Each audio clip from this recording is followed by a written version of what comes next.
I'm calling that. Good afternoon, everybody. Let me just mute my laptop. There we go. Good afternoon, everybody. Welcome to the DTN session at IETF 124 Montreal.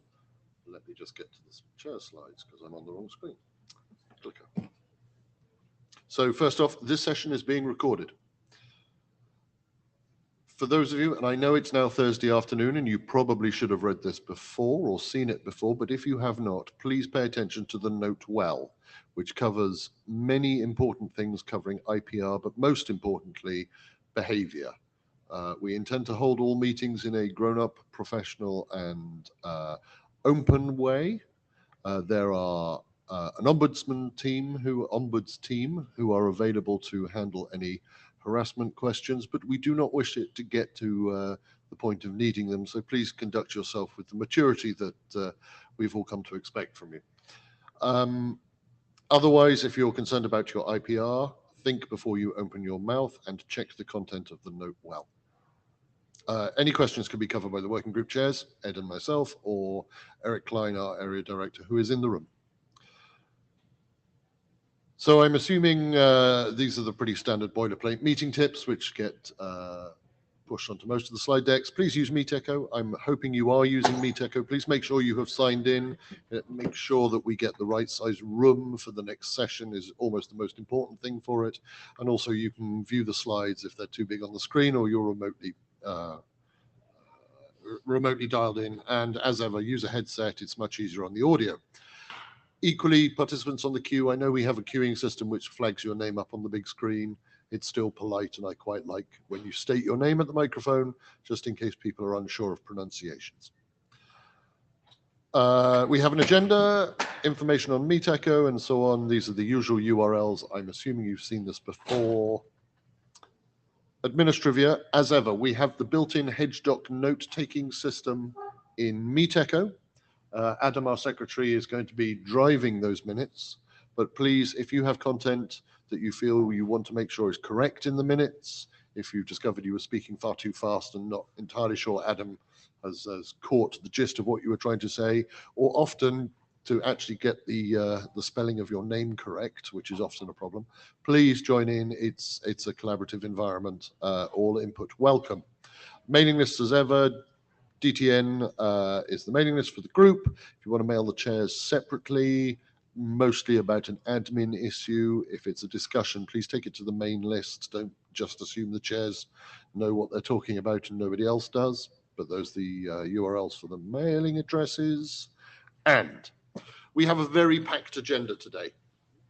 We've reached that nice point in a working group's life where we have lots of work happening. There are more documents that have been updated since the last IETF than we're discussing, and I will cover that in a minute, but we're going to have to be quite prompt on time, hence the chairs have a clock.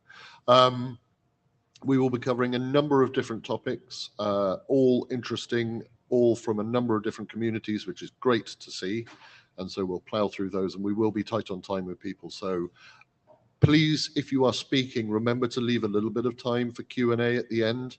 Otherwise, we will just close the queue, which is a little frustrating. Working group documents that are not being discussed, ignoring the personal drafts, and there are many personal drafts which are still active and still being contributed, and I recommend people go to the data tracker and review those. People will talk about them in the future if they're not talking about them today. The working group documents not being discussed can be broken into two large sections.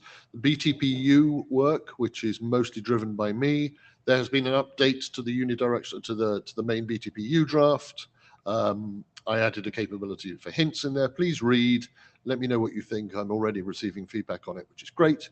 FEC hasn't changed. The DTMA architecture is pretty stable at the moment. These documents are all working group documents. They are being slowly read, discussed on the mailing list. Please try and keep an eye on them for changes. We're not covering this in too much depth at this session because we just don't have time. And that is my last slide. Do you want to say something about interims? Yeah. Because this is the chance. So just to add in at the end, two things. One, we have a couple of reported errata on DTN working group items, and we did not have the time in this session to devote for that discussion. However, I would ask that you, in the working group, take a look for that errata, and if we have, as we have questions about it, we will take that to the mailing list. The other is, since we are regularly running out of time in this working group, we are likely to request interim sessions between IETFs at this point. So please look out for those. All right. And that is it. So we're going to start with our, how do I stop sharing? I don't know how you, it's somewhere there. Okay. While Ed works out how to stop sharing, first up we've got Camillo talking about DTN reference scenarios. So we'll just bring up the slides for you and then we'll pass control across to you, Camillo. And there's some nice little semi-transparent buttons at the bottom of your screen, which you can use to navigate through. On you go. Thank you very much. So my name is Camillo Malnati, and today I will present you the last iteration of the DTN reference. Can we do an audio check, Camillo, because we can't hear you?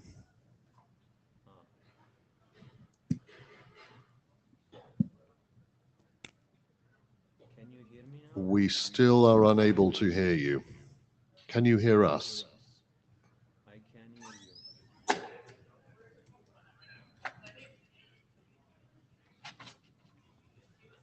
you. Okay. Camille, we cannot hear you. So what I would suggest is if we do a minor agenda bash and skip over that and go into the next presentation, which will be custody transfer and compressed bundle status reporting. And then we can swap back. That should give you a little bit of time to work on your audio. Yeah, okay. I mean, So Felix, are you available and dialed in? Are you ready to take over? I am available and I do hope you can hear me. Yes, we can hear you. Okay. So I then just start with BPv7 custody transfer and compressed status reporting. And actually, I have to apologize a bit. I thought it was more time since last time I talked about this, but actually I talked about this in March. So if you still remember what I talked about in March, you can relax now, and I try to highlight the changes I did since March in red here. So for the ones who know what this is about, just the red ones, the other one, of course, I'm happy to receive any feedback on that. So one of the main changes is actually that we had Yannick Yeck doing his master thesis on this stuff and doing the final implementation, doing a lot of testing and evaluation. So I want to cover today first the motivation for all this work. Then I have three main parts: bundle sequence identification. These are general concepts we use for custody transfer and compressed bundle reporting. Then I will talk a little bit about CBR-based end-to-end services and also about the evaluation and the future plans we have for this work. So to just quickly recap the motivation and the current status of this work, what we wanted to achieve to have an efficient means to report on bundle status. Mainly, we're interested, of course, in deletion or delivery of bundles, but also we want to support all the other reporting types we currently have and maybe a few others in the future. We wanted to have a custody transfer mechanism which allows kind of opportunistic custody. By that, I mean that we want to be able to send a bundle, request custody to other nodes to take custody without knowing the exact identity of this node. So this was one thing we were missing from the BIPE custody transfer at that time. We are focusing on immediate needs, Earth observation missions, LunarNet. So what we try to design, we believe is suitable for small, tightly managed networks or even single mission scenarios. So we are not claiming that this can be openly used in very large networks. Important, we have a CCSDS Orange book, which is almost ready. Just a few minor edits, so we aim for publication early 2026. And as you will see, there are a lot of things where we say this is left to implementation or to network or node policy, etc. So the specification provides a lot of flexibility, which I think is currently needed to adopt the different use cases. On the other hand, this also makes it difficult because you have to specify a lot of things and a lot of mechanisms on your own. Still, I think it's very useful to go for standardization of the current status. Yes, and as I said, we did some prototyping, we did some evaluation, and we'll have 2 slides on this as well. So first, the concept of bundled sequence identification. So, and what we try to achieve here is that we have a way to to refer to sets of bundles or sequences of bundles in a kind of compressed way without using the timestamps for each of these bundles. And what this shall allow us is to have a unique identification of bundles. And we identify these bundles by a combination of bundle sequence ID and a bundle sequence number. So if we have a bundle, we can refer to it with a block source administrative endpoint ID, which is basically the administrative or an administrative endpoint ID of a node which gave the number a bundle sequence ID, which is just an unsigned integer, and the bundle sequence number itself. There's a special case, we reserve the bundle sequence ID 0 to indicate that we are giving bundle sequence numbers according to the destination endpoint ID of a bundle, because we think this is a very common use case. If you want to have delivery reporting, you can have one counter per destination endpoint ID.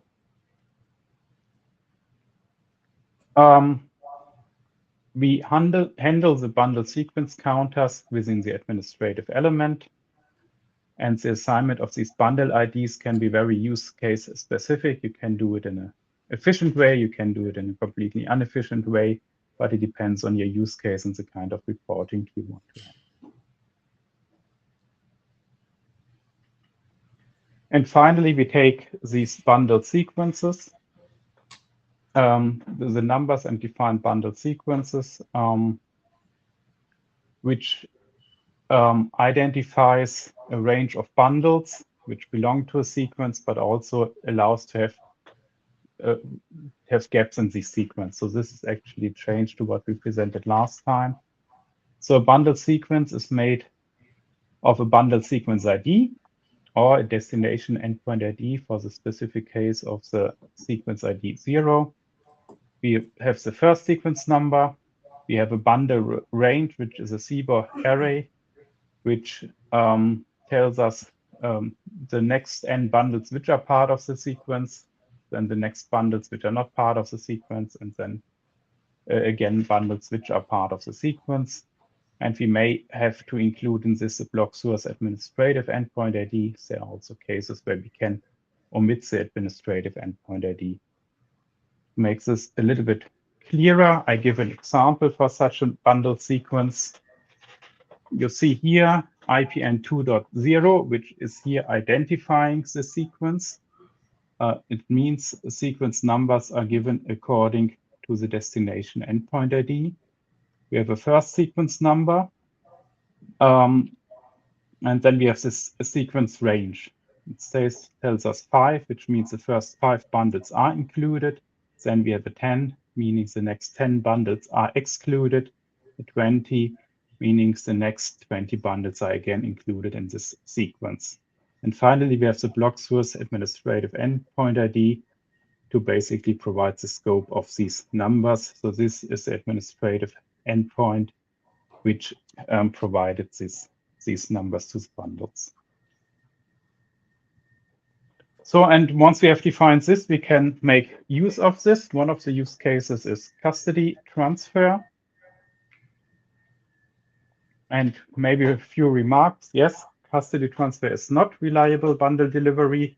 Reliability depends on the conditions for custody acceptance, but custody transfer can increase the efficiency of bundle transport by enabling retransmission from a custodian and not an end-to-end based retransmission of a complete bundle. Of course, a convergence layer-based retransmission is more efficient.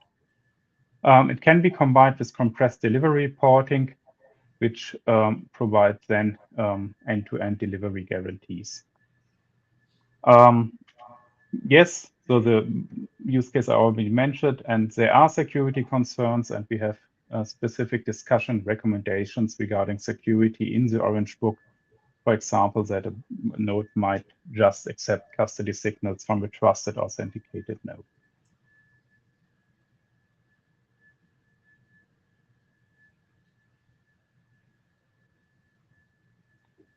So then to request custody transfer, we have a custody transfer extension block, which provides a block sequence number, a block sequence ID, and the source administrative endpoint, which you can think of about like the current custodian.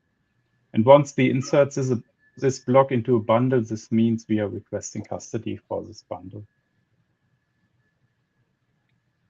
Nodes which are aware of custody transfer can respond by providing a compressed custody signal. The compressed custody signal is an administrative record which contains a CBOR map composed by key value pairs.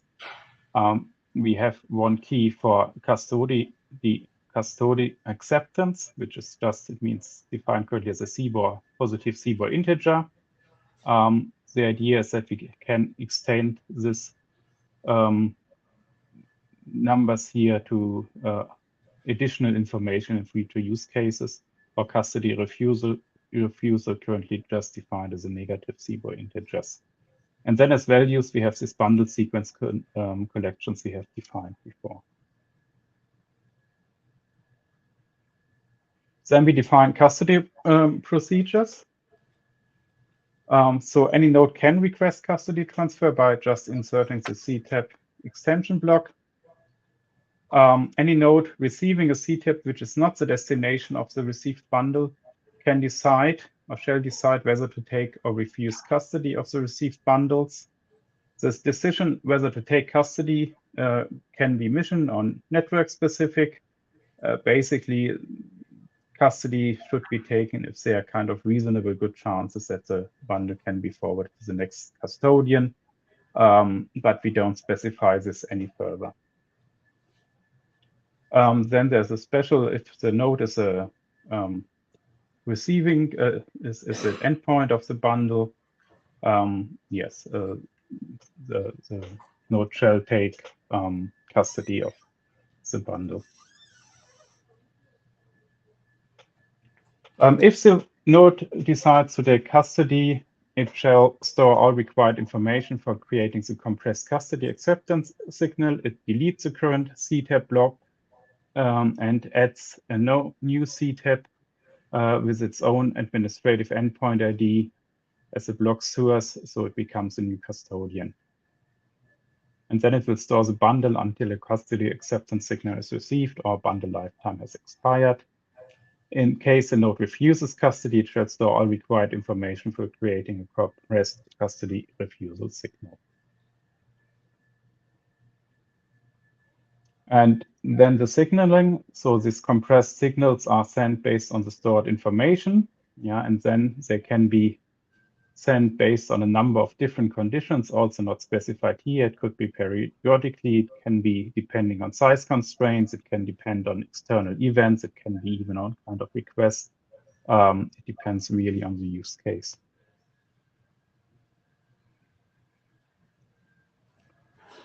If no compressed custody signal is received after some time, bundles shall be reforwarded. Again, we don't specify here how this should be done. You know, BPv6 was purely timer-based. This is an option, but it can also be based on the received custody signals if you assume kind of in sequence reception of the bundles at the next custodian. Could be explicit commands. It could be initiation of a link. It could be reported failure of your convergence layer adapter or whatever you think makes sense in your case. Okay, so this is for custody transfer. Then we also use this bundle sequencing mechanism to define compressed bundle reporting. Compressed bundle reporting is a little bit more complex than the custody transfer. So we again have a block to request compressed reporting. And this can have different lengths. There's basically an array. And so we have the option to just provide a sequence number, which can be useful at the destination of a bundle to do reordering, to do duplicate suppression, to detect gaps. We can have sequence number with a sequence ID. And the next 3 variants are to really request the report. Length 3 is reporting request by bundle source. Length 4 is a general reporting request. And length 5 is a reporting request with a report to endpoint ID. We can have more than one compressed reporting block. So again, the block has the sequence number, the bundle sequence ID for identification. And then we have here status report request flags, where we can, if we want to request reporting, we can set various bits to have, for example, reception reporting, deletion reporting. We added custody acceptance and custody rejection, and of course, the rest is currently reserved for future use. In some of the forms, we have to add a block source administrative endpoint ID if the block has been inserted not by the source of the bundle, and we can have optionally a different report to endpoint ID. This is then again matched by a corresponding administrative record, again containing a CBOR map. In this case, we have the keys, the reporting reason, and then we have values again, bundle sequence collection. So this structure of the blocks is in the end very similar.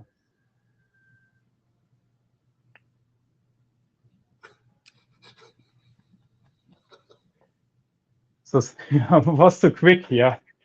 There's some delay if I click here.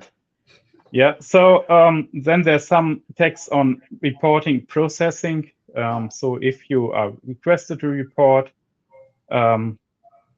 you basically store the information you need for the reporting. At some point, you will generate a compressed reporting signal. Again, when to generate is something which we don't specify here in the standard. You again can be periodically, can be size constraints, can be something else. And then we send the report back to whoever requested this report by inserting the extension block. Yeah, so bundle fragmentation, I don't really want to discuss this now. I would just say don't do it. Yeah, these blocks shall not be added to fragments. And if you have these blocks, you should not fragment, and you should not fragment anyway. So what's nice with this reporting, you can realize end-to-end services.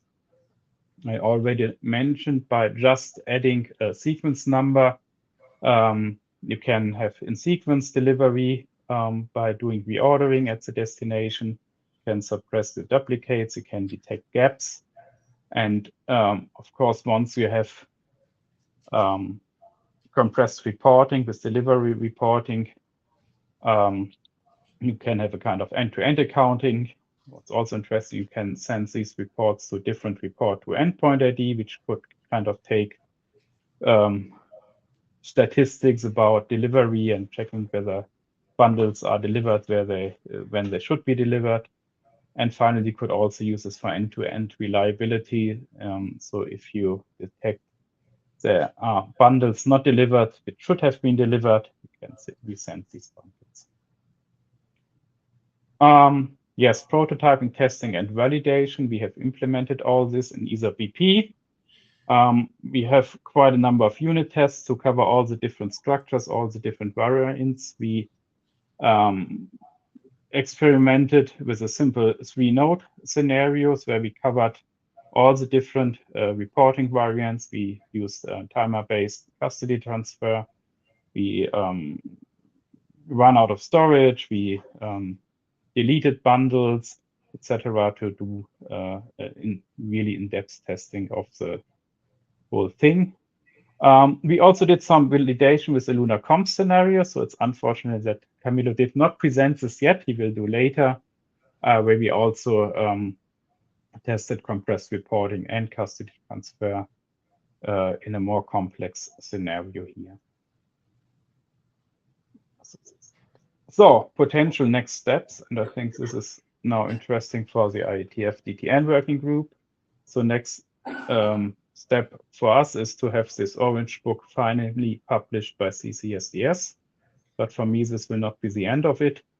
I will probably go ahead and split this Orange Book in 3 IETF drafts. So one IETF draft for the bundled sequence identification, because I think it's a very generic mechanism which could be used for other extensions or other purposes as well.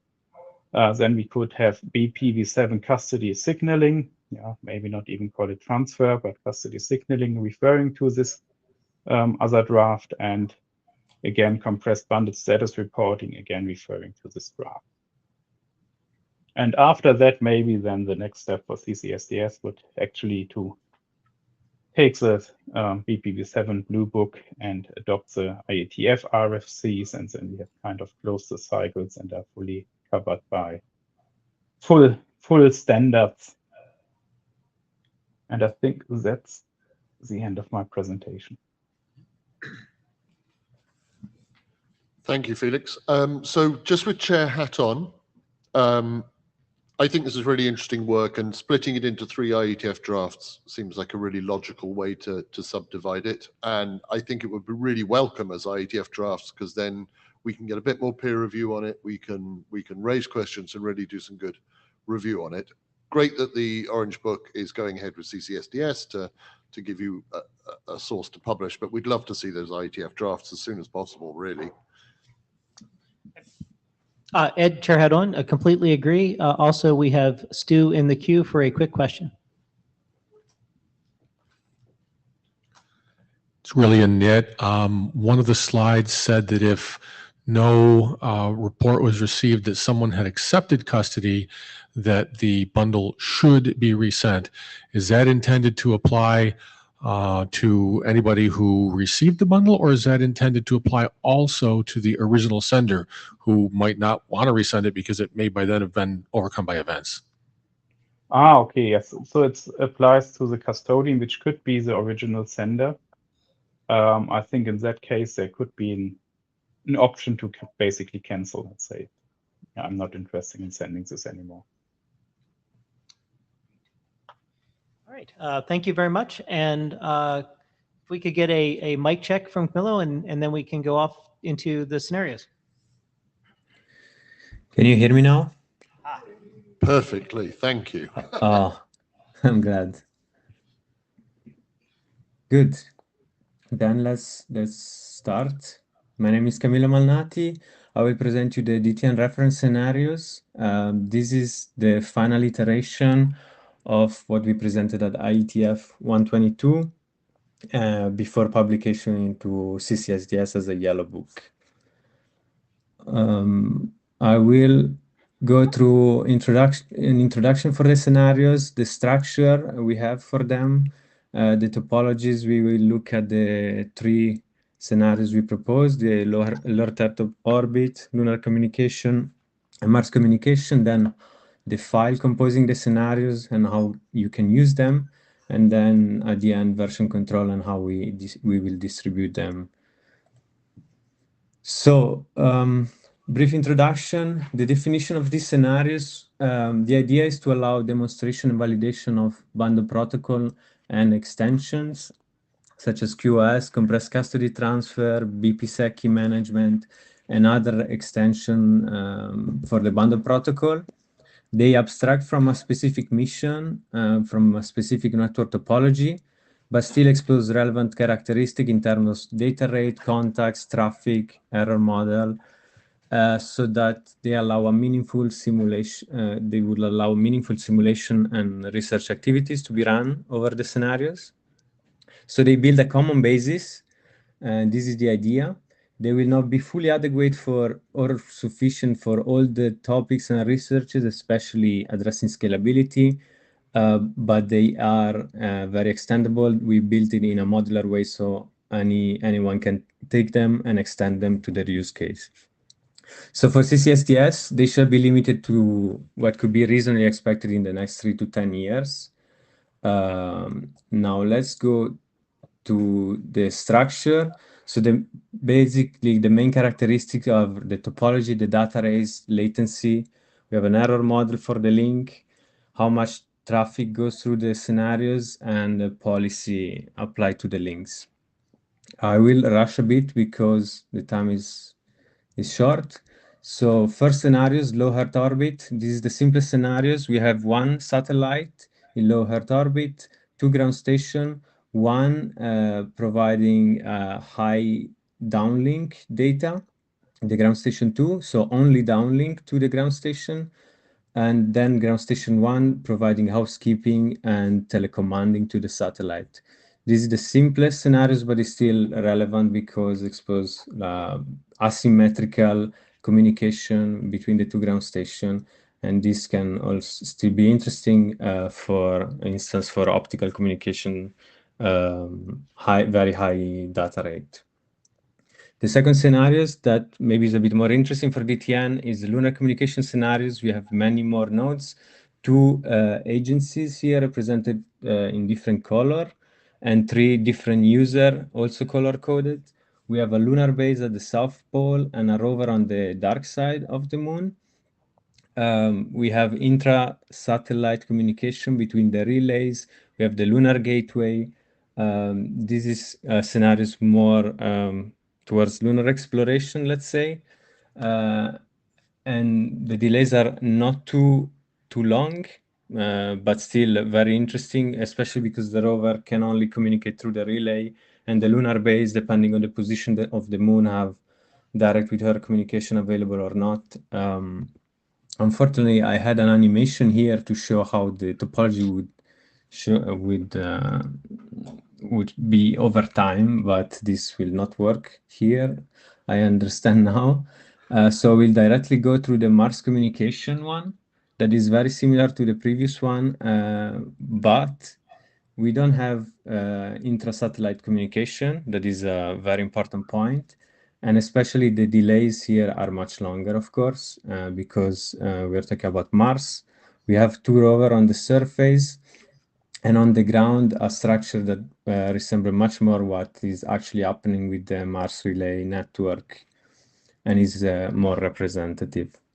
So now the animation here would show that basically this is a similar topology, but with much sparser links that are much shorter. And well, we wouldn't see the delay, but there is quite a difference between the two. How do we define, how can you use this? So basically we have 6 files for each scenarios. There is a set of 6 files, a description file with background information about orbital parameters, error model we use for the links. And this is basically for the user to have all the information related to the scenarios. And then we have 5 other files that actually go into your potential simulator and the DTN implementation running on your simulator. So a node file mapping acronyms to the other file. We will go into the details now, but then we have the plan contacts with the information related to the expected network behavior. Then an actual contact file where we have applied the error model to our plan contact to have what really is happening on the link. Then a traffic file that provides to the DTN nodes the traffic generation and traffic flow simulated in the network. And then a policy file for forwarding policies. So first file, as I said, the description, this is more of a background information file. What is important to note is that the orbital parameters so that we use for the scenarios are in here. So if you are a more advanced user and you would like to change the orbits or change completely the planning for some reason, you can still find like the position of the assets and the various orbital parameters in here, so that you can maybe build your own if you want. We also have here the error model percentage for the links, the data rates, but this file is not targeting the simulator itself. What is the nodes file. So this is a mapping file unique with a node label that uniquely identify the nodes in the simulation, and is used as a cross-reference. For instance, this node label Earth Observation Ground Station 1 is using the plan contact to uniquely identify this ground station with this description, and this node ID that is a bundle protocol node identifier. That is a string. That means it's naming scheme agnostic, so you can use any naming scheme here, and you could potentially use an IP as an address here for your node if you want to test that. Second file that is the most important in a way is the plan contact. So this is a CSV file providing all the information related to the expected network behavior. So basically what we do is we compute the visibility of the assets based on the position over time. And from this, we applied a heuristic of mission planning, so that we get like mission contacts as a normal mission would get. And these are unidirectional contacts here with a source, a destination, using the node unique label, the start of the contact, the end in seconds relative to the simulation time, the maximum data rate of this link, the delay, and the link type, that is a label we assign to this link for forwarding and routing reasons. Now, when we apply an error model to this plan contact, we obtain our fourth file, that is the actual contact, with the same exact format. Basically, what we do is we apply a link error, so that, for instance, a link can be dropped from the file, can be shortened, start later or end earlier, and this will be basically a file that you will input to your simulator to manage the link itself and introduce error in your simulation. The error model is specific to each scenarios. We have and we consider various parameters so that we apply the error to the full contact. Then we have a traffic file. This is a JSON file targeting the bundle protocol application running on your DTN implementation. Also here we have a start and end time, an ADU size, so how much data is produced in a much interval of time. Basically here we have every 11.5 seconds, this ADU size is produced by source endpoint ID 50.5 with the destination 40.5. It is important to note that not all nodes produce traffic, because we try to keep them as simple as possible, and as you would say if you run a simulation, that this is already quite a lot of data and quite a lot of complexity, even trying to keep this as basic as possible. Last file, the policy file, contain the policy for the link. This is needed for a bit more complex routing scenarios. For instance, the first one I show with the low Earth orbit scenario. We want the payload to go through the high downlink only, so only to one specific ground station, and we need a way to tell a node this is the policy you need to follow, otherwise this data would be forwarded to the first possible contact that would be maybe the other ground station. And this can be easily extended to add your own policy depending on your needs.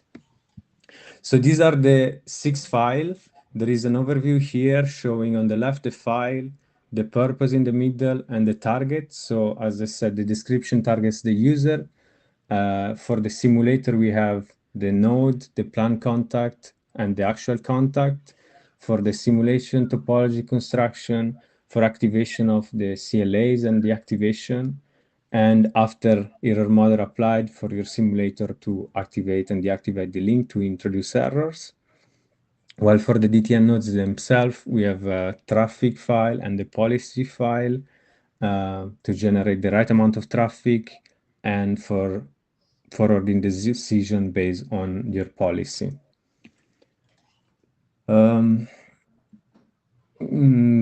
Last slide, I believe, how we intend to distribute this. So this will be published as a CCSDS yellow book. So how the scenarios are defined will be a CCSDS yellow book, but the file themselves will be available in GitHub in a public repository that will contain all the published scenarios accessible to everyone with their own version. We may have multiple versions for our scenarios.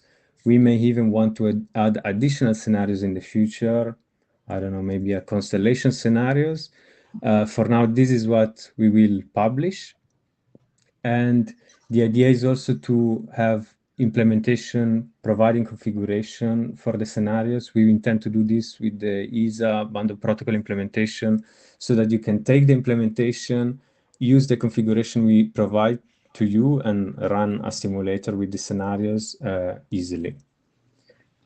And I think that is the end of my presentation, just in time. Perfect. Thank you, Camille. Any questions? Anyone in the queue? No. So, chair hat on. This is really valuable. Thank you for bringing this to our attention. Chair hat off.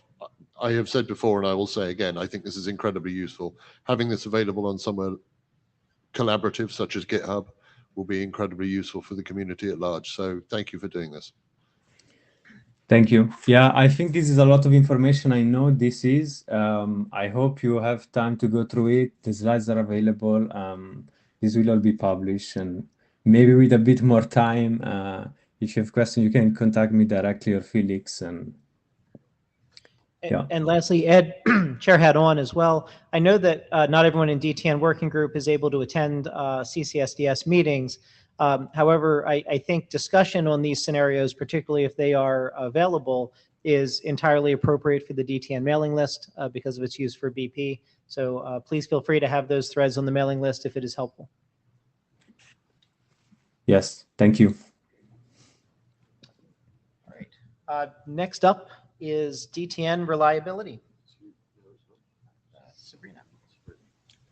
Can you guys hear me? Yes, we can. Awesome. All right. Hi, everyone. My name is Sabrina Pellegrini. I am a space systems engineer at the Johns Hopkins University Applied Physics Lab. And in collaboration with Ed Borain and Alex White, we just released a DTN reliability draft. So I will be providing an overview of the thoughts and the work that went towards creating that document. And then, okay, thanks, Ed. So if you haven't had a chance to look at it, it is a bit long. So this slide, I would just like to summarize the high-level thinking that's responsible for driving a lot of the material you'll see in the document. So we began by starting with this concept of custodial behaviors and custody transfer. And in our experience, many people want custodial behaviors, and actually many people are required to implement custodial behaviors. And if we ask ourselves why, we can say that many people are required to have this because it is a way to achieve reliability. So what we actually want to talk about here is reliability in networks. And when we talk about reliability, we can trace it back to the actual behaviors people want in their missions. So I've listed some of those behaviors below, and in the next slide, I'll summarize them in a bit more detail. But these behaviors can be seen as the goals of DTN reliability networks. And then if we just move to the right-hand side of the slide, from our experience, we see that missions want service agreements where they can negotiate how they would like their data to be handled. But meanwhile, the mechanisms for how it's done is provider dependent. So what we've proposed is to look at reliability as a service from which different classes of this reliability service may give you different levels of reliability. And I will talk about that in about the second half of this presentation. But first, I would just like to summarize a few key related concepts that are also outlined in the draft that we published. All right, so specifically this slide discusses those user desired behaviors that were called out in the previous slide. And in our systems experience, these are the kinds of behaviors users want, and they can become mapped into the capabilities of DTN and classes of reliability for DTN. Obviously, the number one desired behavior is to actually get that data through and have the end-to-end data exchange. But because this is in the context of a challenged network, we've just listed the behaviors we believe are in service to that. So I'll just go over these really quickly to save some time. But in the current draft, we've highlighted these four, the first being keeping storage available, which essentially describes the notion of managing limited storage and being able to remove data before it's completely gone across the network. We describe the delegation of network monitoring, which is this ability of the network to wait for the appropriate connectivity or link without requiring any action from the user. We have this behavior of extending platform life, which is just the sense of saving platform resources and energy. And then finally, the last behavior just describes the idea of executing policy-based traffic engineering to honor service agreements. All right, so now that we move to the next slide, we can begin walking through the architectural view of reliability in a network. We tend to talk about reliability as a network property, but networks are decomposed into layers, and layers will have different responsibilities, noting that not every layer does everything. So at this point, we've decomposed the network into four notional layers shown here. We have the application layer, bundle layer, adaptation layer, and the underlay layer. And so custody transfer and custodial behaviors would be a way of getting reliability at the bundle layer. However, you could also implement reliability on another layer as well. So you can implement it on the adaptation layer, for example. So with that said, in our document, we've described each layer by stating the scoping and purpose of the layer, listed out the relevant services, and also the faults. But at this point in time, I'm not going to go over the faults, so just please take a look at the document for that. But what I am going to cover is just really quickly the definitions of reliability and how it's laid out in the document, and then also observations of specific networks with different specific mechanisms. All right, so in the draft, we broke reliability down into three different words. The first being resiliency, which is defined as the ability of a network to recover from interruptions and then return back to its nominal functionality. We have availability, which is just the ability to access and ingress into a DTN. And then we have data durability, which is the ability to prevent the loss or corruption of data in the network. And so in addition to just defining reliability, we also need to talk about how we will signal that reliability. This signal may happen in band, down layers, or across layers, out of band, or maybe it might be performed by some other delegated mechanisms. All right, so I'm not going to linger too long on this slide, but this is just to have an example to show how different networks are built differently, and reliability mechanisms can be specific to the network. So for example, the underlay may use reliability mechanisms such as timeouts and retransmissions. The overlay network may use other mechanisms such as multipath distribution, but you also need interoperability mechanisms in order to communicate between and amongst those domains. So for example, custody transfer signaling, which was just described a bit in Felix's presentation, is a type of interoperable mechanism. Okay, so we've defined reliability a bit and quickly mapped out the architectural view of reliability in a network. And I am just going to give a quick brief of custody transfer. I know that was already kind of covered, but just at the high level, I'll say that it's understood to be the idea of pushing the source of retransmission closer and closer to the destination. So that way, if data needs to be retransmitted, it doesn't need to do it at the very beginning of the network path.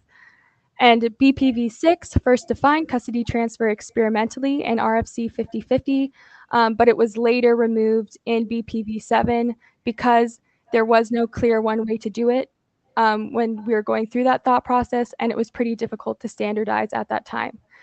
So we came to a roadblock where everyone is required to have custody transfer, and everyone has an idea of what custody transfer is in their heads. But in practice, it's been quite difficult to codify the custodial behaviors. So instead, we've taken the approach of looking at it from a reliability point of view and by understanding the user may want a level of reliability, we can also say that they might not actually need to care about the mechanisms to make it happen. All right. So in this draft, we have proposed breaking down reliability into classes. So users can associate some kind of reliability with their data, and that can occur at the different layers of the system. The example specifically in this draft defines reliability classes at the bundle layer.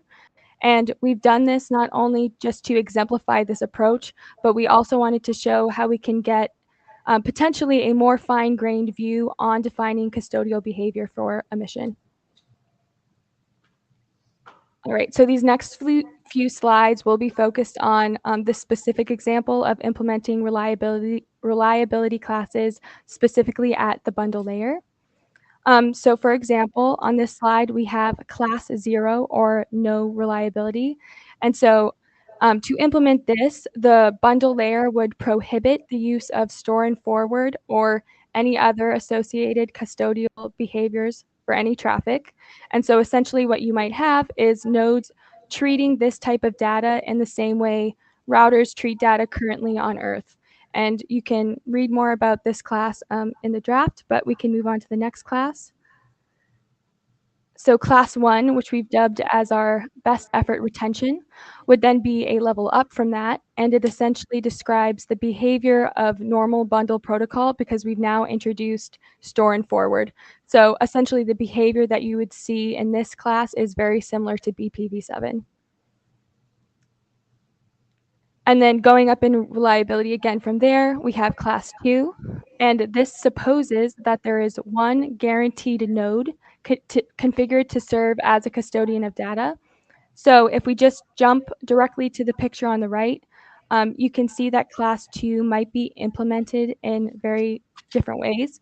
So in part A, this is the idea of progressively updating custodians along a user path, where each hop in that network is configured to serve as a custodian. And then alternatively, we have section B, which shows there may be a common custodian, potentially as a function of shared destinations. And this would enable data to go through paths of the network between custodians as necessary. And then we have the final example, which is in section C, which is the idea that there is only one node in the network that is configured to serve as a custodian. And just a quick example of why part C might be implemented is because in that case, the network might get reliability from its underlay layer, and therefore maybe it only cares about putting a custodian at the beginning to handle things like custodian signaling. And so then it might justify that it would need to implement the bundle layer custodians through the rest of their network. Okay, and then finally, if we move to class 3, which we've called redundant custodians, this service provides a guarantee that the network will assign multiple simultaneous custodians so that at least 2 have your data at all times.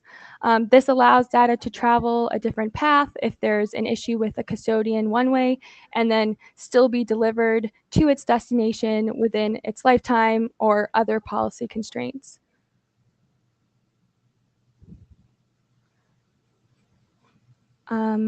All right, so on my last slide, I think this is, I would just like to wrap up a few points. We can't think about custody transfer as one monolithic method. Because we want custody transfer to achieve reliability, we can instead start by thinking about reliability and breaking it down into classes of services.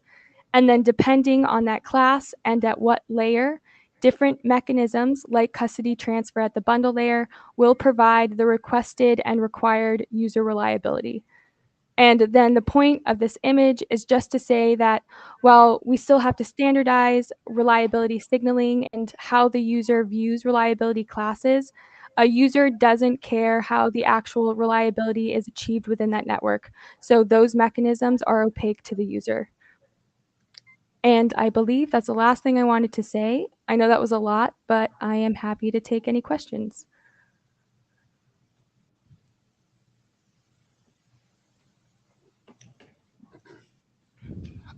Thank you, Sabrina. Chair hat on. I think this is very timely. For all the reasons you had on slide 3 or 4, custody transfer has been the elephant in the room where everyone said, you took it out of BPv6, why? How do I do this? And this sets a really good framework to point people who are asking why and what happened, to say, look, the answer is it was more complicated than we thought. So I'm actually interested on any feedback from Felix and the ESA people on where they think this is compatible or incompatible or aligns with what they have been thinking. We do have a little bit of time on the clock if anyone from that side wants to get on the mic. Felix. Felix, I hope you can hear me. Yep. Yes, so it's absolutely great work because it puts what we have done sometimes a little bit more intuitively in a really good framework context. So I really love to see that. And I think it's mainly compatible. Yeah, at least the first 3 classes, the multiple custodians will be currently a problem for us, but that's fine. We can look into this. So I think it fits really nicely together. And I also like the statement that custody transfer is complex. So this is a way to order this a bit. We took the decision to keep a lot of things open to implementation and policy, etc., exactly for that reason. So I think it fits perfectly together. And also I already wrote a message to Teresa because we are talking here about reliability, quality of service, which we luckily don't call reliability anymore, but differently. So, but Teresa will tell you about it. So I think this is even something where we can also think about including this in QoS signaling. So it seems really nice to now that we see things really coming together, fitting together. Yeah, I couldn't agree more. Sabrina and Ed, as I know you were involved in this in some way, my only bit of constructive feedback would be I wouldn't use the word class because it's very overloaded when you start talking about the details of class of service or quality of service class or I would just pick a different word from class because this is a conceptual layer thing and people get caught up on the word class. Otherwise, thank you very much. Thank you. And just Chair Head-On, please, since this is a very new draft, please read it if you're interested in the topic. Would like to see discussion on it on the mailing list.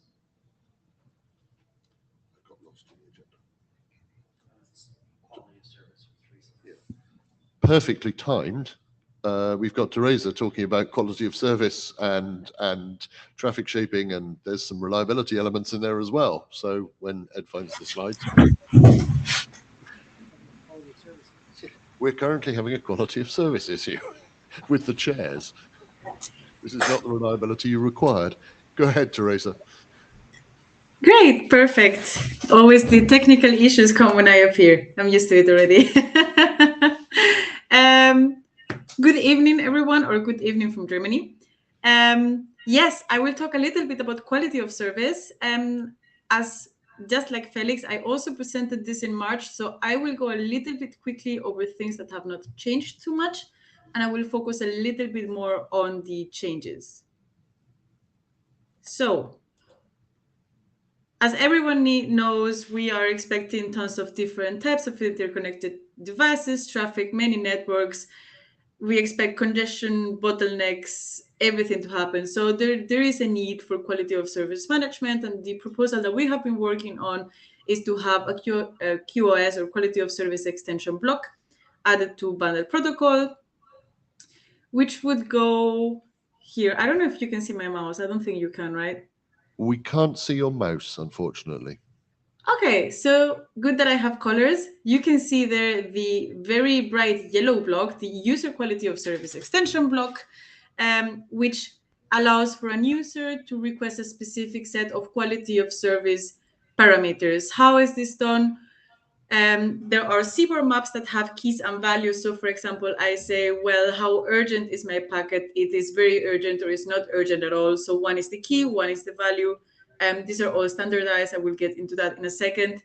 However, I want to clarify that here, the term user quality of service extension block was chosen to say that this is the user requesting, and it should be guaranteed with regards to this own traffic of the user. So if I say I have traffic that is very high priority and traffic that is very low priority, my high priority traffic should always be ahead of the low priority traffic. How that is done with other users may be a little bit more complex, since here a user refers to a device or set of devices under the same service level agreement. So a user might be a rover, or it might be ESA. Now, so it's interesting to say, well, what happens when there are several users? Well, that is really up, or it's not up to the network. It's should be, or it's expected that it would be respected what the user wants. However, there can be internal policy, and there can be optimized decision process, internal decision process. That can be done with a network quality of service extension block. However, this is a note or a proposal that is done, and this is up to each network operator to implement it or not implement it, and therefore it's not part of the standardization, but this is just a note. So, as I was saying, there are several keys with their values for the user quality of user quality of service extension block from now on, UQEB. And there are 4 that we are currently looking at: traffic prioritization, retransmission, latest only delivery, and bundle retention. The rest of the values are considered either reserved for future expansion or for private use. In this table, 0 to 23 are considered, since these are the ones that allow for 1 byte CBOR tiny field encoding for compact representation, but then the rest are considered for reserved for future use. So the first one is traffic prioritization, which determines the order of forwarding in case a link is suitable to a suitable next hop is available. Sorry about that. So it basically determines the order in which the packets are forwarded to the next hop. There are 3 main priority classes, which are expedited, normal, and bulk, and this follows strict prioritization. The big change here is that the last time there were more values in here. Now expedited only has 1 value because it's supposed to be used only in case of extreme circumstances. Normal has 4 queues or 4 values, and bulk also has 4 values. The rest are again reserved for future expansion of private use. Now you see that there are 4 internal queues in normal and 4 instead of bulk. This should not be guided with strict prioritization, but a first scheduling algorithm is required in order to avoid data starvation. So if we look here, the orange block shows that there are like the 3 main priority classes: expected, normal, and bulk, and then this Normal will only be serviced if there are no expedited bundles, and bulk will only be serviced if there are no expedited or normal bundles. Now, for the normal and bulk priority queues, or for the 4 of them, there should be a volume-based fare scheduling. Why volume-based? Well, the thing that bundle protocol has, or that BP has, is that the bundles are not of fixed size, but they can have wildly different sizes, which would make it very unfair if priority 4 has an extremely big bundle and just gets all of the bandwidth allocation that would otherwise need to go to priority 1. So these slots are volume slots, so bandwidth that can be allocated. And then in case the allocated volume is surpassed, the priority level that does it must make up for it. So if you borrow one slot, you have to give it back by being skipped in the next time. So there's more information about that in the paper down below. So that is what we have envisioned for traffic prioritization. Retransmission, not much has changed. I think last time, maybe it was presented in March, maybe we were still calling it reliability. Now it's called retransmission for a very good reason, also just presented. So I'm very happy that this is already cleared out. And this value indicates whether the bundle should be sent by an underlying protocol stack, which just detects and retransmits lost data.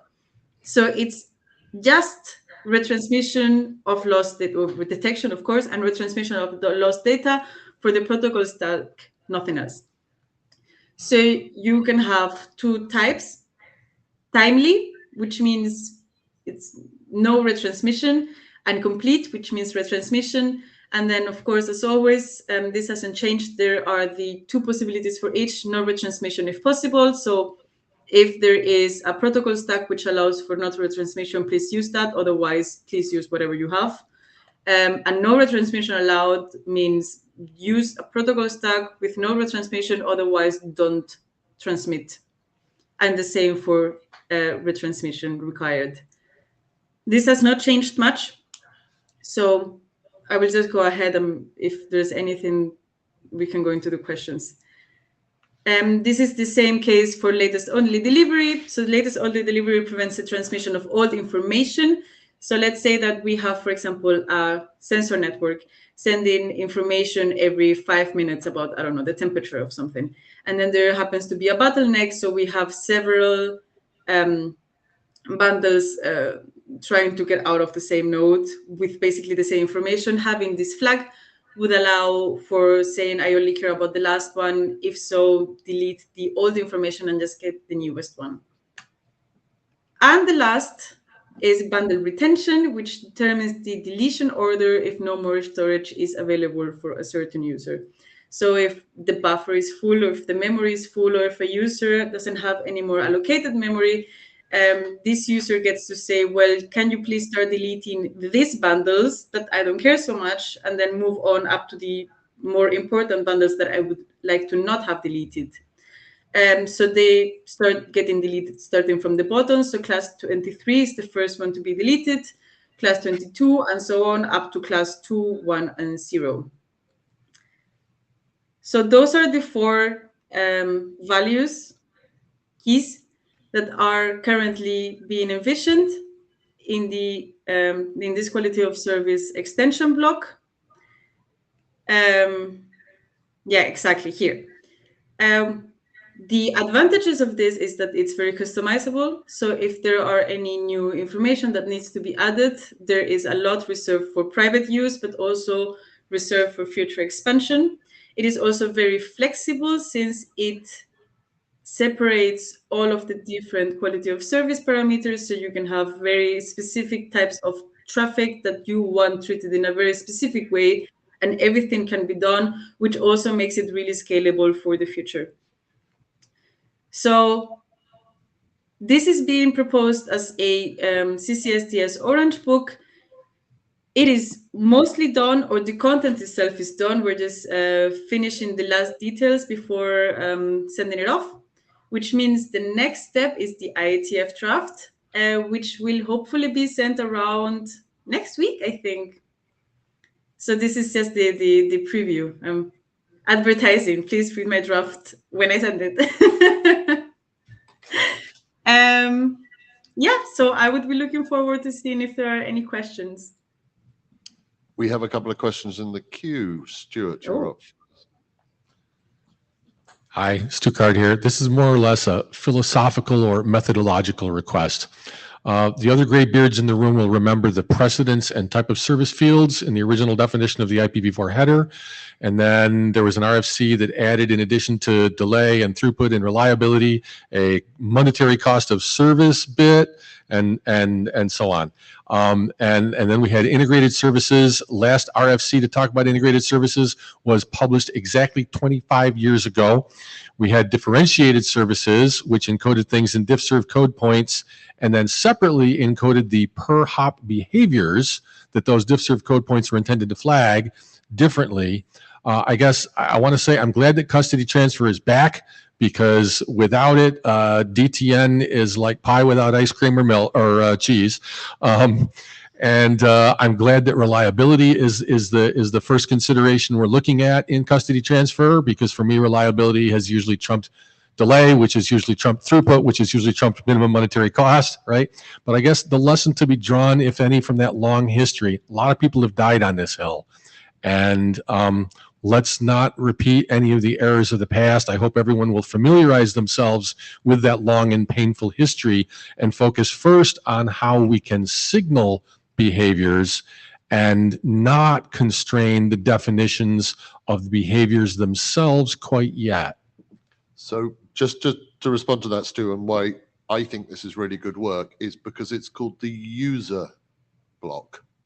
So it's the user can capture what they want, and it stays with that bundle for the lifetime of the bundle. The network can do what the hell it wants fundamentally, but it doesn't get to overwrite what the user wanted. So you're not overwriting your toss bits as you jump through a gateway or whatever, and that I see as a huge advantage. I'm actually next in the queue, so I'm now going to ask my question. Teresa, unless you wanted to come back to Stu on that. No, I just wanted to say, I don't know if you can still see the slides. I just put it here. So yeah, that's the main reason why we made this big differentiation between the user quality of service extension block and the network quality of service extension block, where things could be, well, treat this user this way or ignore everything.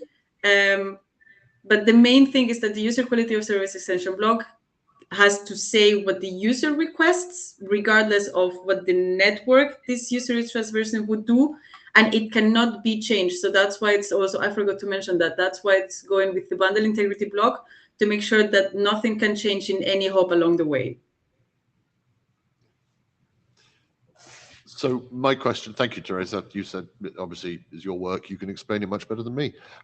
My question was, when you were going through the 4 types of QoS markings you can place in that block, 3 of them seemed great and applied to that one bundle, but the drop keep latest seemed to imply there was some sequence there. How do I know, given a bundle is a unique datagram, what latest means without something like the sequence ID? That's it, latest only. Latest only of what implies a sequence number to me, and that seems like the odd one out. So if the flag is up and it applies to all the bundles with the same source node ID and destination endpoint ID. Okay, so source dest pair, basically. Okay, yeah. Thank you. Eric? Who's next? Thank you. Yeah, so the last RFC that I saw was published about DSCP bits in its history was 9435. That talks about toss bit blanching or bleaching. But it also provides mappings from DSCP sets to MPLS toss bits and to 802.11 user preference settings. I was just curious whether or not your draft will contain any recommendations for how to map these conceptually to DSCP markings. I don't think it's required given that this is the user preference. But at some point, a network that wanted to respect this in some way would need to understand how it might want to map these settings into DSCP bits, maybe to be set in the CLA. I didn't have it in mind, but it's a very good thing to look into. Thank you. Thank you.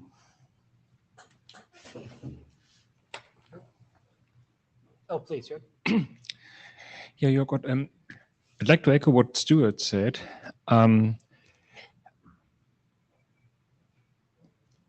There's two interesting. I haven't been following this too much. There's two interesting observations that I want to make.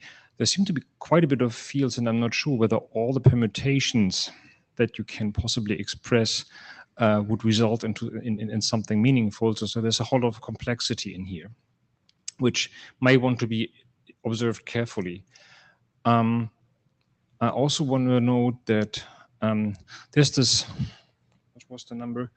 Famous old RFC 1925 about the 12 networking truth. Number 12 being perfection in protocol design has been reached when there's nothing to take away, not when there's nothing left to add. And looking at the humongous number of fields that you're putting here, I'm wondering how any device inside a network could possibly make use and sense of all of these. So that seems to be calling a bit for trouble in terms of interoperable implementations, predictable behavior, and all kinds of things. I would just urge caution in terms of the number of things you try to express. We have seen relatively recently attempts to have, for example, priorities for scheduling at the source in the quick specification that was at some point taken out because it was too hard to figure out what the heck a protocol stack is supposed to do with these, with this information. So the main point is this looks all very interesting. We have been burned by QoS attempts many times before, and it seems to be way too complicated to make it easily work. So just be careful what you wish for. Chair had one. I locked the queue because we do have to move on for time. My understanding is that this work would result in a internet draft into this working group. Is that correct? Yes. Yeah. So what I would say is once we see this documented in that draft, then that would give us a draft in the working group to have those mailing list discussions, and we should have them there. But agreed, complexity is something that should be on our mind. So moving on. Thank you, Teresa. Next up, we have Danilo with DTN Anycast, unless I've got lost in my own agenda. Yes, you can right. hear me? Yes. I need to share though. So I'm going to publicly shame Danilo for, no, we do have Danilo's slides, don't we? No, Danilo will be providing his slides to, so that we can put them on the data tracker after the meeting. Yeah, I will. I thought you already had them, sorry, but I will give you It's later. fine. It's fine. Don't worry about it. Okay, you see the we got it. Go ahead. Okay. Hi, I'm Danilo Cavallini, and I did an internship at ESA, and one of my work there was to develop this scheme, so for DTNs and the bundle protocol, which was DTN Anycast. So what is the problem here? Let's say that in bundle protocol right now, to send bundles to address another bundle node ID, there is only not exactly one way, but there are two schemes that are defined in the RFC, and which are IPN and DTN schemes. And the problem here is that these two schemes are they can only address a point-to-point or unicast, let's say, communication. So the aim of the internet draft that I wrote with Felix about DTN Anycast is to basically provide a IP Anycast counterpart of in DTN. Okay, and so basically enabling bundles to be delivered to a single member of a DTN Anycast group. And I would like to point out that also there is a work undergoing, I think, from the NASA people, I don't remember, about multicast, which we will have some things in common also. And okay, let's say I will point out let's say, the possible usage of this DTN Anycast scheme in the bundle protocol. First, content delivery networks, and basically also any CDNs-like system. So, for example, a really basic example could be a streaming or media service that will have multiple multiple bundle nodes that are a server for streaming medias. And in this case, an Anycast scheme will be really useful, as you could address the nearest server in the network in the place that you are currently. Also, another thing I think really important usage in BP is the key distribution. Also, this is another CDNs basically of keys. And because the bundle protocol uses a sub-protocol called BPSec, so bundle protocol security, for authentication, integrity, confidentiality of the bundles. And this protocol basically relies on certificates and key exchange between bundle nodes to provide these services. Right now is used as fixed keys on two bundle nodes. So you already pre-exchange keys, but of course in the future could be a certificate authority or a keys exchange in DTNs. And another usage that I think could be pretty useful are, let's say, a BP's a border gateway protocol. Okay, I wrote it bad. And DNS system in DTNs. Also, basically, all routing system, let's say automatic routing system in DTNs, I think will be pretty a really good usage for DTN Anycast. So amazing, basically, BGP-like system in Anycast that could exchange routing information automatically between bundle nodes, I think will be really useful, and that will be a perfect example for the usage of DTN Anycast. Also, there are like a variety of specific usages. For example, I will point out the ESA ones. There was a use cases that we wanted to address, like any next hop between in ESA bundle protocol, in the ESA version of the bundle protocol. And so, for example, to address any ground station node or any next hop that is BIBE compliant for BIBE segmentation, this is another usage for the DTN Anycast. Of course, there are a variety. The advantages of this scheme are, first of all, the scalability, as you can address, let's say, a flexible address scheme, so by addressing the nearest bundle node, and also load balancing and DDoS mitigation, basically the same as the IP Anycast. Of course, maybe a bit less important because it's a bit different as is in DTN networks, but still holds. So me and Felix wrote an RFC, an internet draft about this, and is published, and we will later ask on the adoption by the DTN IETF working group. And so I will go through the scheme itself now, and this is the scheme, and let's say I used as basis the IPN scheme for those who are familiar with. So you will see a lot of similarities between these two. So the allocator identifier, first of all, to, let's say, differentiate between agency hierarchies. So any agency can construct his own hierarchies if he wants to. And the group number, of course, the DTN Anycast group identifier, which is a number. And also the service number, which is the same one as IPN, also this one. And to distinguish between the services on a specific bundle node. So you can think it as basically the TCP ports of the bundle protocol. And okay, let's talk about the most important fields, of course, the group number. So they I think a really good, an important thing to point out here is that not services, but the bundle node itself registered to the group numbers. So are not the services, but the bundle node that register itself to the wanted group numbers, to the wanted DTN group. And each group is identified by a number. Also, this group could be pretty useful to have it in common with the multicast scheme. And there are two predefined group number within the DTN Anycast. And the 0, which represent the null ESC endpoint, so basically a null endpoint for the ESC scheme. This is useful as every scheme should have basically its own null endpoint for better encoding, let's say, easier decoding, let's say, okay? And also the group number 1 represent any next stop group. So basically it means is a wildcard for all the group number. So basically with the number 1, you can address any next stop, anyone that is, of course, ESC compliant, that can detect ESC schemes.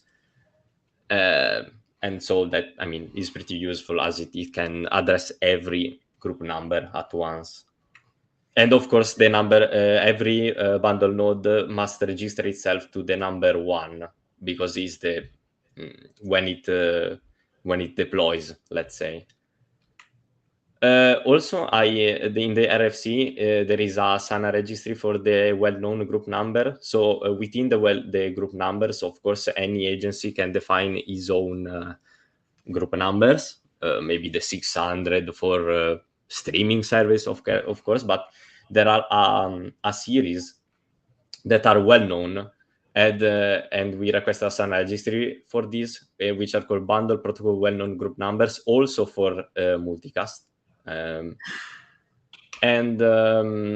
example, Felix was a suggestion for Felix was, for example, an example of a possible group number that could be put in these well-known group numbers could be like the Vibe group number, that could be the 2.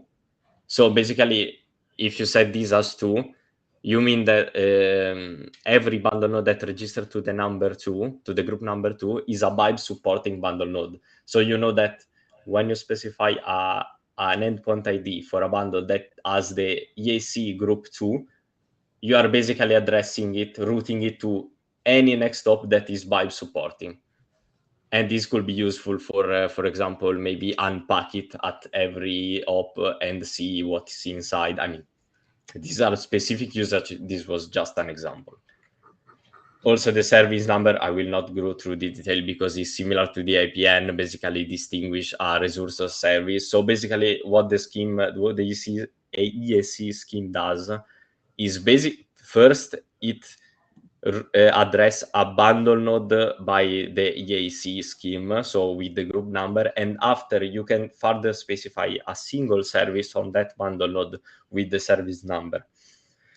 And of course, this the only thing that we point out in the RFC is that we would like to expand, let's say, rename the SANA registry within the IPN scheme RFC, the 9171, if I remember correctly, and because it's called the IPN scheme URI well-known service number, but we would like to rename it to IPN, EAC, and IMC, which is the multicast, so that we can use it in any of these scheme. So yeah, I will do some example of routing. For example, if we define a bundle node, a bundle with the ID EAC 0.3, so the 3 is the group number. Dania, just to interrupt for a moment, please. We are at time. I can give back another minute or two, but could we wrap up in a minute or two? Okay. I will. This is 30 seconds. So, okay. So these are two. So this is the path that it will take, because the routing is just you try every CLA basically that is, and it basically get bounced to the right group number, because if it's not the right, it get bounced. And this is the any next stop group case, because I mean, anyone can be taken. Also, I would like to point out that I'm currently working on a way to implement the ENICA scheme into the CGR, the contact graph routing, or Saber with my university, but I will not like leveraging the dice triggering that he used. I think it will be pretty useful. And that's it. I'm sorry for the time. Okay. No worries. Thank you. And we have Brian Zipos in the queue. Hi, yeah, thanks for this work. I think this is a good concept, and I think it's also good to separate the Oh my God, sorry. the notation. Okay. The notation from the routing, that's a really useful property. But I think that applications will need and deserve more fine-grained control over what traffic they receive and how those registrations happen. So it's something that we can talk about on the Absolutely. list. The registration is a thing that we didn't discuss much in the RFC. We will later update it. Is not yet defined, but it will take more proper work on. Absolutely. Okay, thank you.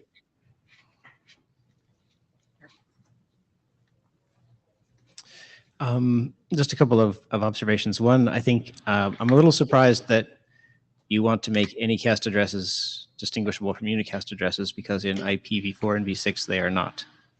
You might have a well-known address, a well-known unicast address that is an anycast address, but it's otherwise unknown to an end system whether an address is anycast or unicast. So I'm not, I could see just living with APN :0 dot and then defining some well-known or well-meaning things. But otherwise, the rest of it's starting to feel like we're going to enter multicast land and have to redevelop IGMP pretty quickly if you want to subscribe and unsubscribe and all that kind of stuff. So can I very quickly come back, chair hat on, to answer a couple of your points, Eric?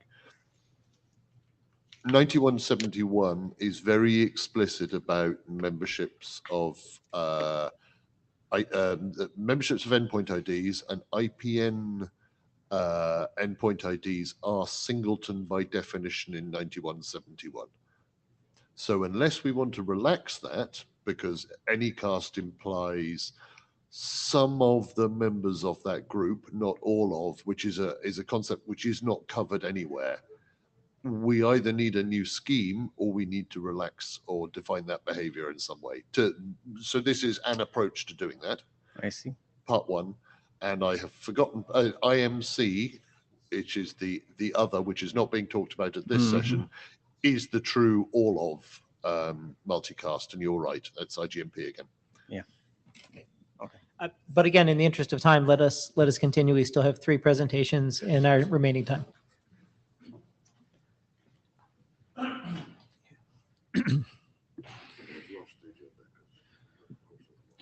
Okay, hello everyone. My name is Carlos Gomez. I'm going to present the last update of the draft entitled Constrained Application Protocol (CoAP) over Bundle Protocol. My co-author is Ana Calveras, and we're both from UPC. On the status of the draft, it was adopted as working group document by the core working group right after Madrid. The individual draft version that was adopted was 04. We submitted the initial working group document version with the same technical content, and today I'm presenting version 01, which aims to address a review by Marco Tiluca. Many thanks to Marco. And this is the div of the table of contents, and as you can see, there is this time no new section or subsection. So there's the same structure as in 00, and let's then proceed to the actual updates in the content. The first are in section 4.3, which defines the payload length option, which is a new CoAP option. We've added that when encapsulated in a bundle, a CoAP message is represented as a definite length C word byte string. Thus, the length of the CoAP message is unambiguously represented, and therefore the payload length option must not be included in a single message. And you recall that single message is a message that's not part of an aggregate message. And then in 4.3.1, which discusses payload length option when OSCORE is used to protect CoAP messages, we've also added that the payload length value that is initially set may need to be updated subsequently in some cases, and there's one example, which is the ad hoc plus OSCORE request, which is described in RFC 9668. Then section 5 provides the details for the bundle that encapsulates the coop message. We already had text about when a coop message needs to be sent in response to an incoming coop message. We had the details for the source node ID. In the previous version, we said something like that the source node ID would be the same as the destination endpoint ID of the bundle carrying the incoming coop message. However, in order to better support one-to-many like communication, we've changed this to the source node ID should be the endpoint ID of the endpoint that produces the bundle carrying the coop message sent in response. And perhaps a bit tentatively, but just in case, we also keep that the source node ID may be the null endpoint ID. And if you have comments about this, please let us know. And section 6 provides coop parameter settings and related times. We've added text about coop group communication. We explain that client may send a multicast group request, and then the servers in that group will have to reply, although the response can also be suppressed. And there's a parameter which is a minimum time between reuse of token values for group requests, where a token identifies a request, and with default settings, well, this parameter needs to be greater than 500 seconds, which will not be suitable for many BP scenarios. It will need to be increased based on the expected delay in the scenario, and we refer to Appendix A to related times. And section number 3 describes proxy operation and message aggregation. We already stated that the proxy may aggregate coop message destined for the same endpoint, explaining that this may reduce protocol overhead. However, we've added some more motivation. We've explained based on the scenario illustrated here in the figure, where we may have clients, say on Earth, the origin servers on Mars, and perhaps a proxy in the Mars orbiter, that this functionality of message aggregation may allow to aggregate incoming messages while there's connectivity on one side of the proxy and perhaps there's not connectivity on the other side. And we've also added that if a proxy attempts to perform message aggregation, there is also a risk of contributing delay in some cases, so this will need to be considered and perhaps tailored to the expectation or the expected behavior in the use case. Just to interrupt just for a moment. Yeah. Could you move back from the mic just a moment? There was quite a bit of clipping online. Okay. Thank you. Okay. Is it better like this? Okay, thank you. Eric, are you still in the queue? Okay. Okay, so still in the same section, we've added that when a proxy aggregates coop messages, the proxy adds the payload length option to each single message. And for this reason, the proxy must recompute the deltas of the outer coop options from each single message accordingly. And here we need to clarify, deltas refers here to the fact that in a coop message header, the coop options are not identified directly by means of the coop option number. Instead, deltas, the differences between the coop option numbers are used to provide a more compact encoding. And also outer coop options refers to the case when we use OSCORE to protect coop messages. In that case, the original coop message becomes the payload, part of the payload of an OSCORE message, which is itself a coop message. So the outer options refers to the outer header. And then also related with this, when a proxy sends a single message that was part of an aggregate message, the proxy must remove its payload length option prior to its transmission and also recompute the deltas of the outer coop options accordingly. Then section 11 discusses securing coop over BP.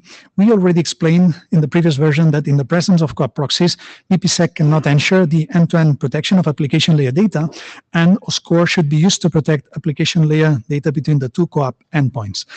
We've added here that, however, BPSec is still useful to protect all the fields of the carried coop message, including the payload length option, which is class U, which means unprotected for OSCORE, in each BP end-to-end path, which means from the origin coop source until the first coop proxy, or between consecutive coop proxies, or from the last coop proxy until the final coop destination.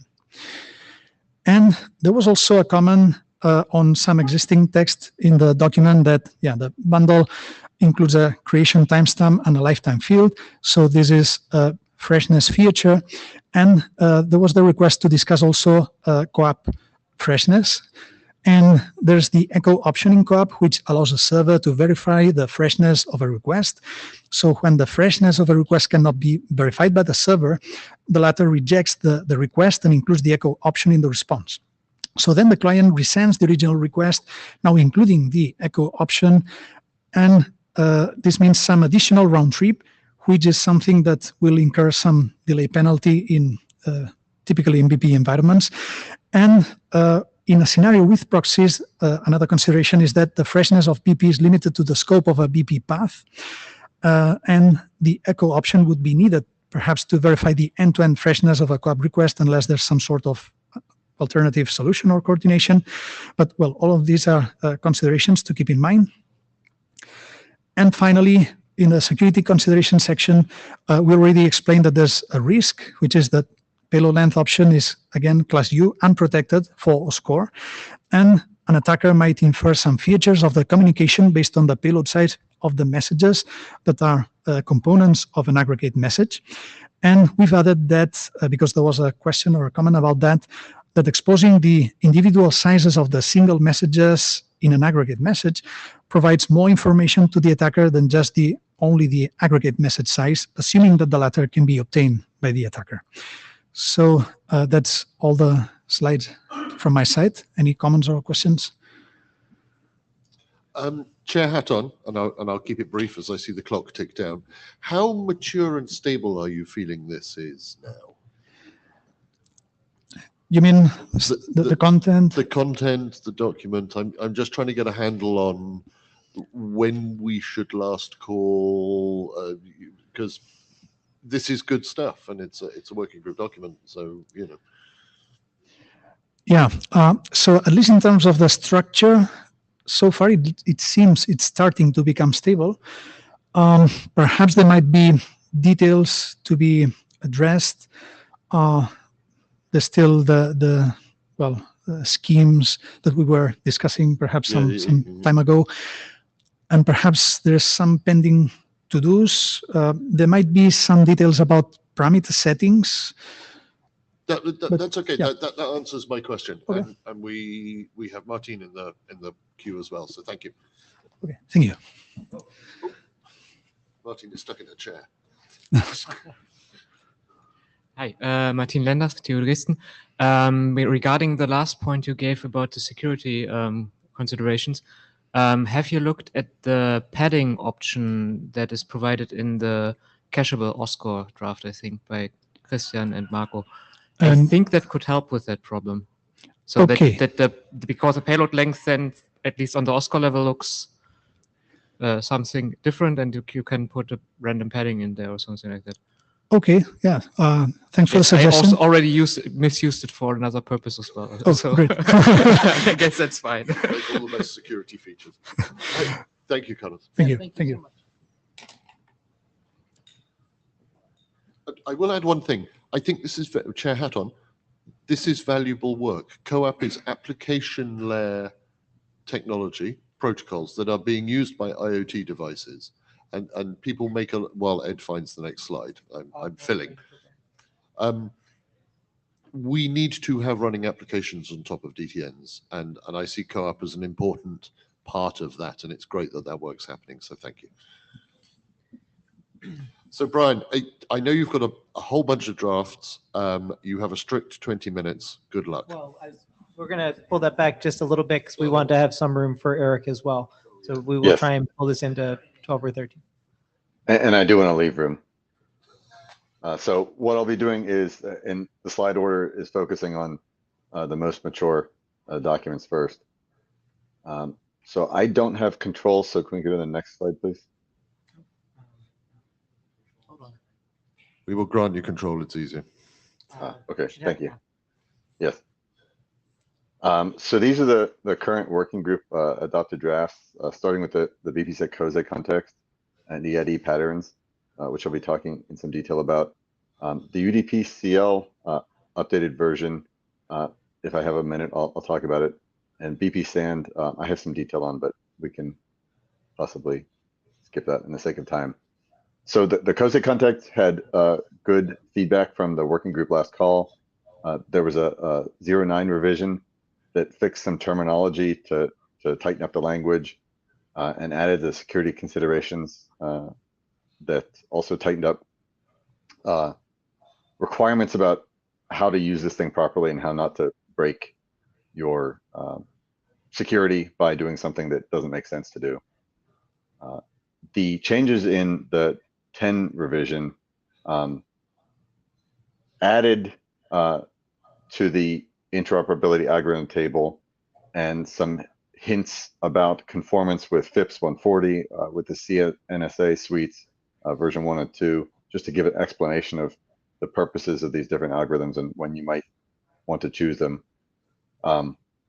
One other change that was made here was there is a pending COSE update that's in the editor's queue to replace what's called polymorphic algorithms for elliptic curve DSA with fully specified ones.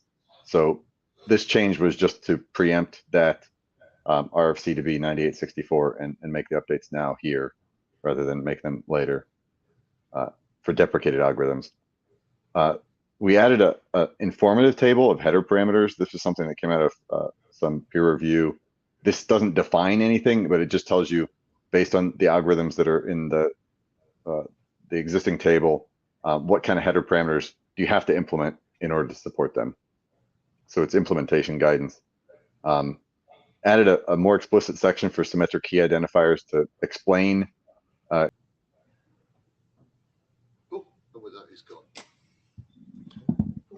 Oh, hopefully he'll be back. Everyone. Yes. Well, he mentioned crypto and immediately dropped off the internet. So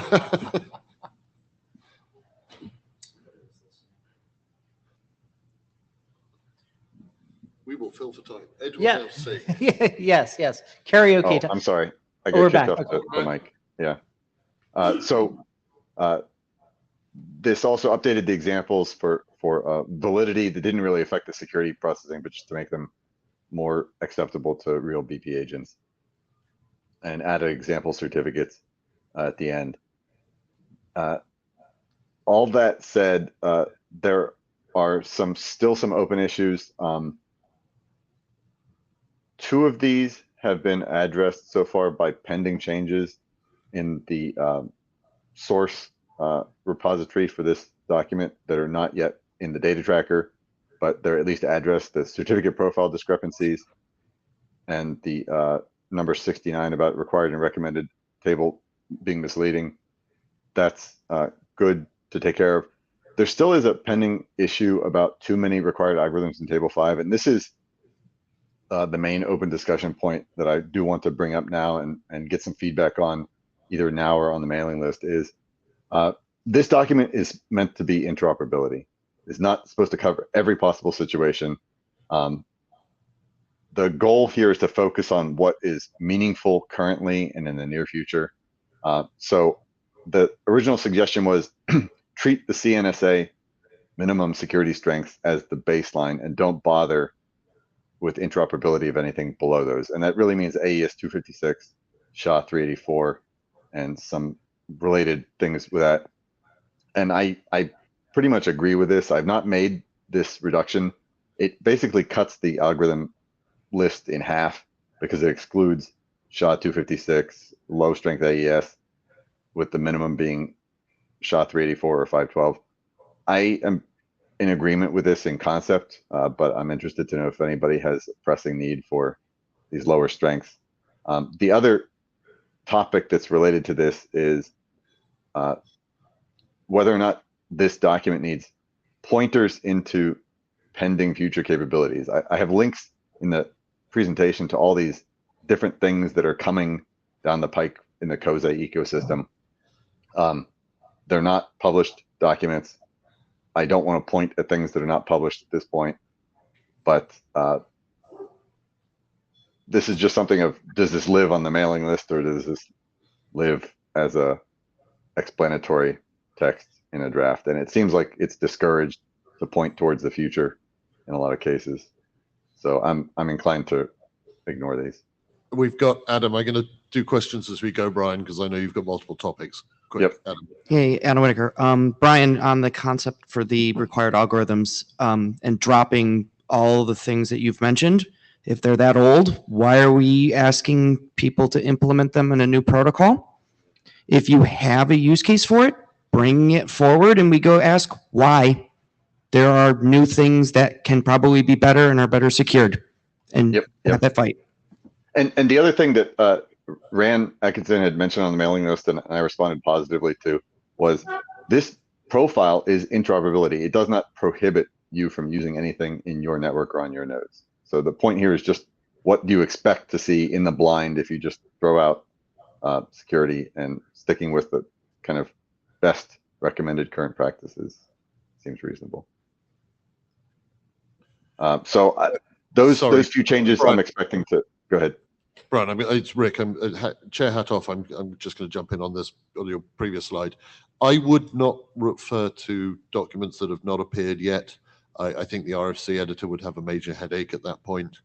I think if there are no technical reasons why those future developments in COSI would not be compatible, i.e., we can just take them on board and it looks like you're about to get onto that, I would make no mention. Yep. It will baffle the editors and slow the whole process. And that's the intent. There's already security consideration that says algorithms can be deprecated over time, and that's just an extension of that statement. So that is the end of the COSE document. I do want to make these updates. I do want to simplify the tables. So at least one or two, maybe separate revisions to isolate. He's gone again.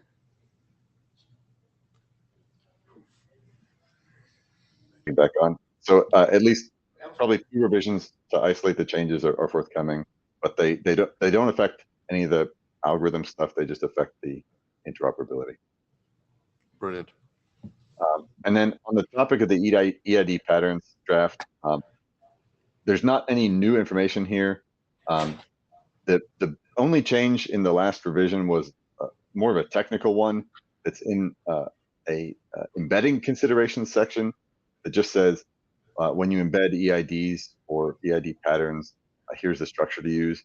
And the tipping the scales on this recommendation is this is the structure already used by the previous node block. So there's already precedence for this, and it's not helpful. So that's the intent there. I say on this slide there are no open discussion points. I did open an issue in the repository to actually remove some of the COSE C509 certificate stuff that hasn't matured as it was hoped to do, and it doesn't really bring anything to this document.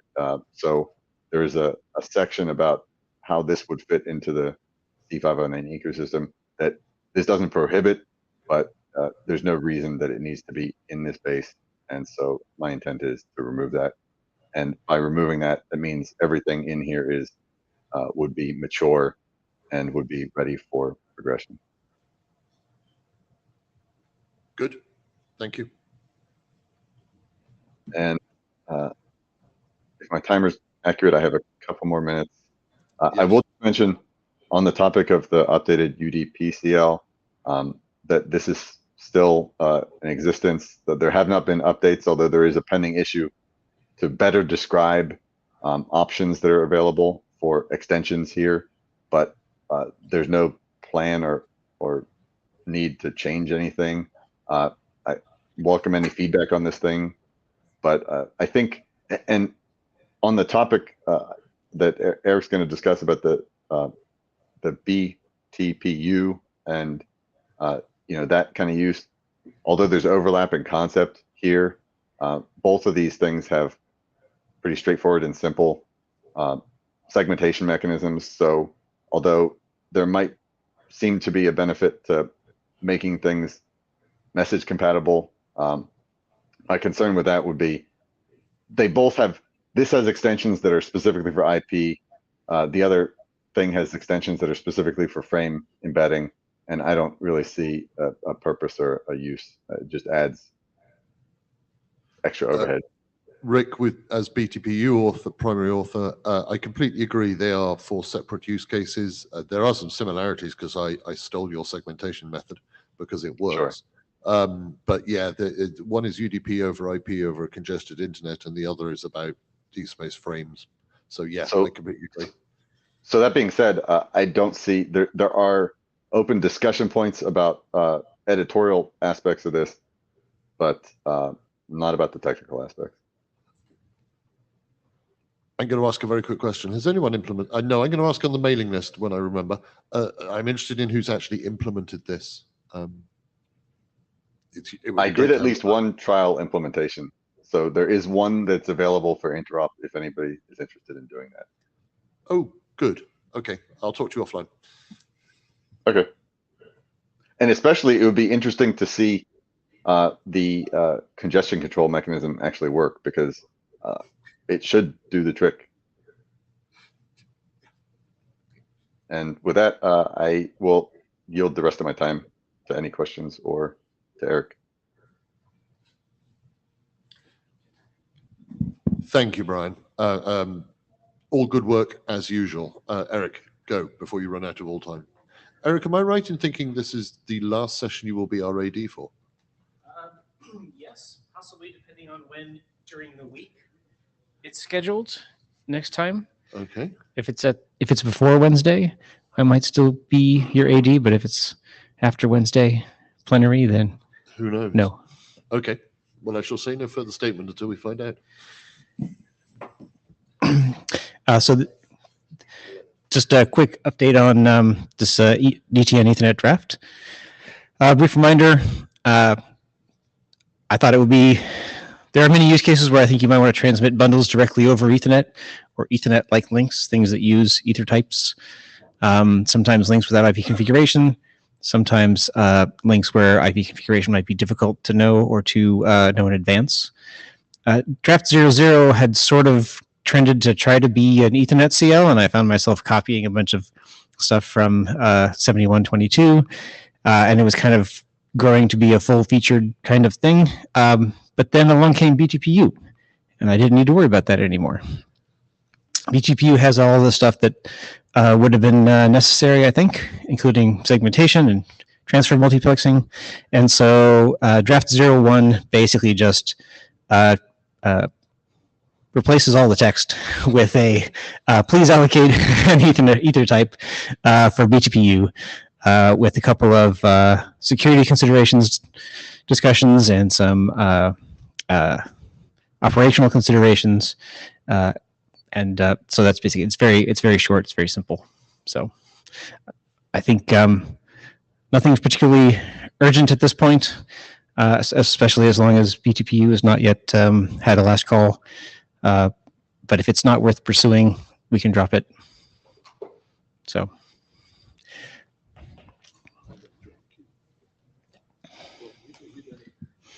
Has anyone had a chance?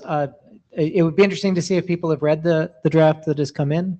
I know I myself have not yet read it, but it sounds short.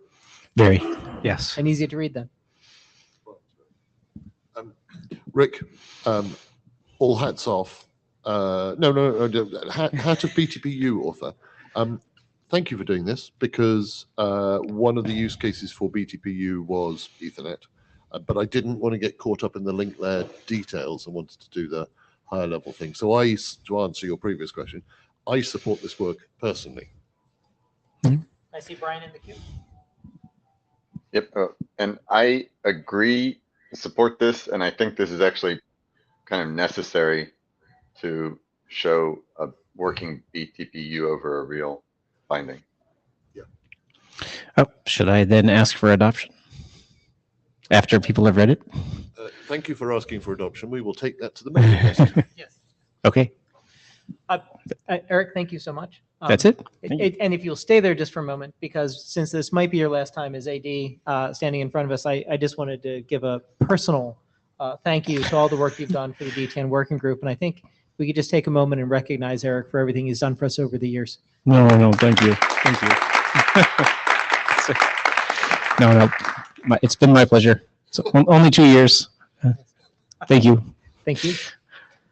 That wraps up IETF 124 DTN Working Group. Thank you for your patience. We've had a packed agenda. We will likely ask for an interim meeting. We've asked for many things to the mailing list. So thank you for all of that. And Rick, any closing comments? Yeah, because we've got a moment of time and we are actually on time. We are probably thinking of suggesting on the mailing list some interim meetings focused on a particular topic. So we might have an interim meeting on DNS or DTNMA, which we haven't touched on, or flow control and traffic shaping, and just do a little bit more focused if people are interested, but we'll take that to the list. All right. Otherwise, thank you. Thank you so much. I